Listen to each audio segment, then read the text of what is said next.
Rome does not forgive weakness. It never had. From the moment a Roman child learned to speak, they learned stories of men who rose, and men who were erased. Names scratched from memory, families destroyed by backing the wrong faction. Power was not something you held, it was something you survived. Into this city, in the year 100 BCE, Gaius Julius Caesar was born. Rome was already bleeding. The streets still remembered the screams from the Civil War between Gaius Marius and Licinius Cornelius Sulla. Blood had soaked into the forum stones. Senators had been hunted like animals. Lists of names, death sentences, had once been nailed to public walls. This was not ancient history. This was Caesar's childhood. And Rome was about to teach him exactly what kind of man he would need to become.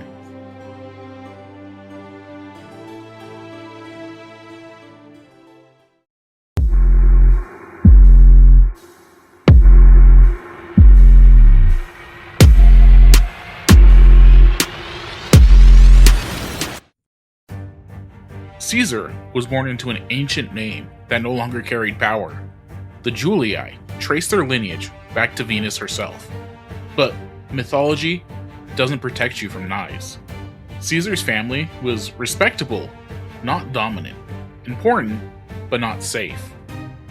More dangerous still was his bloodline by marriage. Caesar's aunt was married to Gaius Marius, the general who had turned Rome's army into a personal weapon and shattered the old republic. When Sulla seized control, he began the proscriptions. Political murder legalized. Property seized, families ruined. Teenage Caesar was ordered to divorce his wife Cornelia, daughter of a Marian ally. He refused. It was a small act, and almost a fatal one. Sulla considered executing him. Only a plea of powerful friends saved the boy's life. As Caesar fled Rome, Sulla reportedly said, "In this young man, there are many Mariuses." Caesar never forgot that. And from that moment on, he understood something essential. Rome did not reward innocence. It rewarded calculation. Caesar did not return to Rome as a hero. He returned as a student. He served in Asia Minor, where he earned Rome's highest military honor for saving a fellow soldier's life. He studied rhetoric obsessively, knowing that in Rome, words were weapons. Then came the pirates. Captured while traveling, Caesar behaved not like a hostage, but like a commander, temporarily inconvenienced. He joked with his captors, criticized their poetry, promised he would crucify them once he was freed. They laughed. They shouldn't have. After his ransom was paid, Caesar raised a fleet, hunted them down, and had them executed. Mercifully, strangled first, because he had grown almost fond of them. This wasn't cruelty, it was control. Caesar learned early that reputation mattered as much as force. Rome rewarded spectacle. Caesar gave it everything it wanted. Public games, lavish feasts, grand funeral for his aunt that subtly honored Marius, reviving forbidden memories. He went into debt deeper than any Roman before him. Millions of Caesarii. It terrified his allies. It empowered him. Debt tied Caesar to Marcus Licinius Crassus, Rome's richest man. Caesar became indispensable to him politically. The masses adored Caesar for his generosity. This was not recklessness. This was architecture. Caesar was building a coalition made of money, memory, and hunger. Spain was Caesar's proving ground. As governor, he fought swiftly, decisively. He paid his troops well. He punished corruption. He rewarded loyalty. When his soldiers followed him into battle, they believed he would bring them home alive. That belief mattered. Standing before a statue of Alexander the Great, Caesar wept. Not from envy, from urgency. Alexander had conquered the world by Caesar's age. Caesar had not yet begun. Rome was paralyzed. Pompey had armies. Crassus had wealth. Caesar had the people. Together, they had everything Rome feared. The First Triumvirate was not official. It was not legal. It was unstoppable. Caesar became consul. While the Senate resisted, he ignored them. When they obstructed, he passed laws anyways, backed by force and popular support. Rome learned another lesson. Institutions only matter when everyone agrees to obey them. Then, Caesar secured Gaul, and Gaul would change everything. Gaul was not conquered. It was broken. Year after year, Caesar marched. He fought tribes larger than his army. He crushed rebellions. He annihilated resistance. But more important than the battles was the story. Caesar wrote it himself. Every campaign was framed as defensive. Every massacre justified. Every victory magnified. At Alesia, surrounded and outnumbered, Caesar did the impossible, building fortifications facing inward and outward simultaneously. His men followed him into hell, because he never asked them to go where he would not. Caesar was no longer a man, he was a legend, and Rome was terrified. When the Senate ordered Caesar to surrender his command, he understood the truth. Disarm and die. Submit and be destroyed. Rome had taught him this lesson when he was 16. So Caesar crossed the Rubicon, not as a tyrant, as a man who knew exactly how Rome treated the powerless. Pompey fled. The Senate panicked. Rome did not fight, because Rome had already accepted that power followed armies, not votes. Caesar marched into the city not as a conqueror, but as an inevitability. Caesar did not invent empire. Rome trained him for it. Every reformer murdered, every general rewarded, every precedent broken. Caesar simply won. When Caesar crossed the Rubicon, he did not march as a butcher. That was the first thing that confused everyone. Rome expected vengeance, proscriptions, blood in the streets. That was how civil wars worked now. Sulla had taught them that. Caesar offered mercy instead. He announced that no Roman would be executed for opposing him. Senators who fled were invited to return. Enemies were forgiven publicly. This was not kindness, it was strategy. Caesar understood something Sulla never did. Terror creates resistance, but mercy creates debt. And debt was power. Pompey, meanwhile, fled Italy, not because he lacked armies, but because he lacked confidence.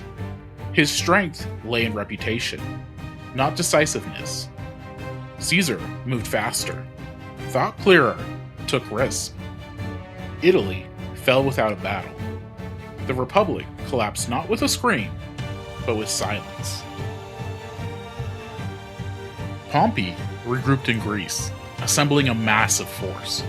Senators, aristocrats, and legions loyal to tradition rather than charisma. They outnumbered Caesar heavily, but Caesar's men were veterans of Gaul. They trusted him with their lives.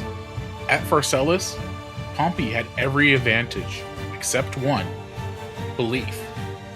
Caesar spoke to his troops before the battle, not as a general, but as a man who had marched beside them for years. He reminded them of Gaul, of Alesia, of shared hardship. Then, he gambled. Pompey's cavalry were overwhelming. Caesar countered by pulling infantry from his rear lines, ordering them to aim not at shields, but at faces. The tactic worked. Pompey's cavalry broke. His army collapsed. Pompey fled. Again. The war was over. Rome just didn't know it yet. Pompey ran to Egypt, seeking refuge. Instead, he found betrayal. Egyptian couriers murdered him and presented his severed head to Caesar, believing they were currying favor. Caesar wept, not for Pompey, for Rome. Pompey had been the last symbol of the old order, a rival, an equal, a reminder that Caesar was not alone. Now, there was no one left to blame, only Caesar. In Egypt, Caesar met Cleopatra. She was young, brilliant, dangerous. She did not seduce Caesar with beauty. She seduced him with intelligence. Cleopatra understood power instinctively. She ruled through myth, ritual, and spectacle, just as Rome did. Caesar saw in her not a distraction, but a mirror. Their alliance was political first, personal second. Together, they crushed her rivals. Caesar stayed in Egypt longer than Rome liked. Rumors spread. A Roman king, bewitched by an Eastern queen. The whispers mattered, because Rome tolerated dictators, but it hated kings. When Caesar returned to Rome, he did not return quietly. He celebrated 4 triumphants: Gaul, Egypt, Pontus, Africa. No Roman had ever done this. Statues were erected, honors piled up, titles accumulated. Dictator for 10 years, then for life. Caesar reformed everything: debt law, citizenship, provincial governance, the calendar itself. Rome was finally functioning, and that terrified the Senate, because Caesar was proving something unforgivable. Rome did not need them.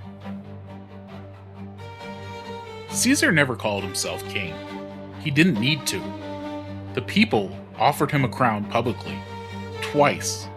He refused it, twice. But everybody knew the truth. He sat like a king. He ruled like a king. He planned like a king. Rome's aristocracy had lost relevance, and relevance was all they had. The conspirators told themselves they were saving the Republic, but the Republic they remembered no longer existed. Caesar had outgrown it. On March 15th, 44 BCE, Caesar walked into the Senate, unarmed, confident. He had survived pirates, civil war, betrayal, and disease. He did not believe Rome would kill him. He was wrong.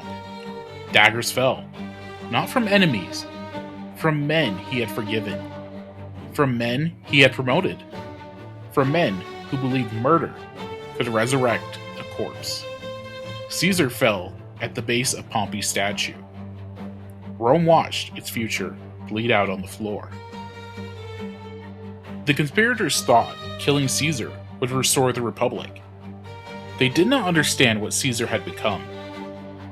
He was not the disease. He was the symptom. The crowd did not cheer. They rioted.